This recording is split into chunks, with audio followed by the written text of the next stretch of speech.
السلام علیکم ورحمۃ اللہ وبرکاتہ۔ میرے پیارے دوستو، حکایت کا خزانہ یوٹیوب چینل پر آپ کا پرخلوص استقبال ہے۔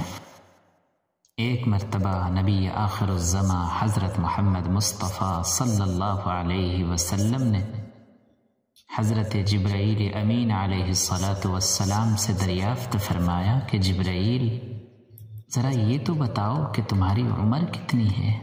تو جبرائیل امین علیہ السلام نے عرض کیا کہ یا رسول اللہ صلی اللہ علیہ وسلم، مجھے خود نہیں پتا کہ میری عمر کتنی ہے، ہاں اتنا جانتا ہوں کہ چوتھے حجاب میں ایک نورانی ستارہ 70,000 برس کے بعد چمکتا تھا، میں نے اسے 72,000 مرتبہ چمکتے دیکھا ہے۔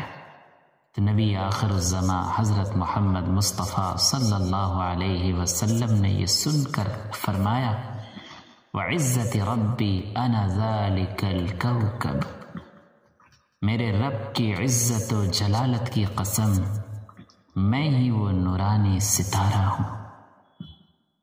میرے پیارے دوستو، ہمارے آقا اور مولا جناب محمد الرسول اللہ صلی اللہ علیہ وسلم کائنات کی ہر چیز سے پہلے پیدا فرمائے گئے ہیں، اور آپ کا نور اس وقت بھی تھا جب کہ نہ کوئی فرشتہ تھا، نہ کوئی بشر تھا، نہ زمین تھی، نہ آسمان تھا، دنیا کا کوئی ذرہ بھی موجود نہیں تھا۔ اس وقت نبی آخر الزماں صلی اللہ علیہ وسلم کے نور کو پیدا کر دیا گیا تھا۔ اللہ تعالی ہم سب کو نبی آخر الزماں صلی اللہ علیہ وسلم کے نقش قدم پر چلنے کی توفیق نصیب فرمائے، آمین۔ السلام علیکم ورحمۃ اللہ وبرکاتہ۔